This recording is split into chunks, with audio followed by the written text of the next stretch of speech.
Why the WWE Women's Revolution isn't revolutionary. Women's wrestling is taking leaps, just not giant ones. I've been watching WWE on and off for nearly a decade now.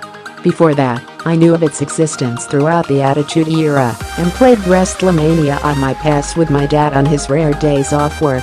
I always noticed that the more personality someone showed in ring and during a promo, the more the audience seemed to connect with them, whether it was a face or a heel. Now, this brings me to the current women's division. They have lots of potential in both Smackdown and RAW, but their rosters are wasted, more so evident on RAW.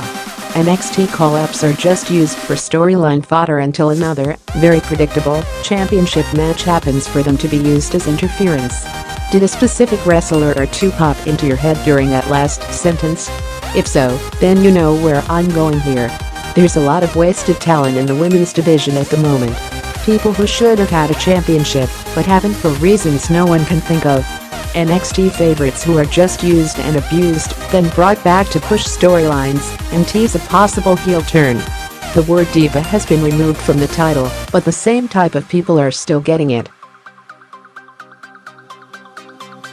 Sasha Banks did an interview not too long ago stating that she feels like she's not getting the championships she deserves. Banks has been champion 4 times with the current Raw Women's Championship, just as many as Charlotte Flair. While Charlotte's reigns have been longer, Banks can still not complain that she's not getting championships.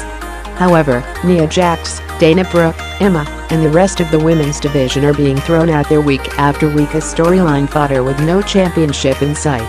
Speaking of storyline fodder, let's discuss the current Mickie James-Alexa Bliss storyline.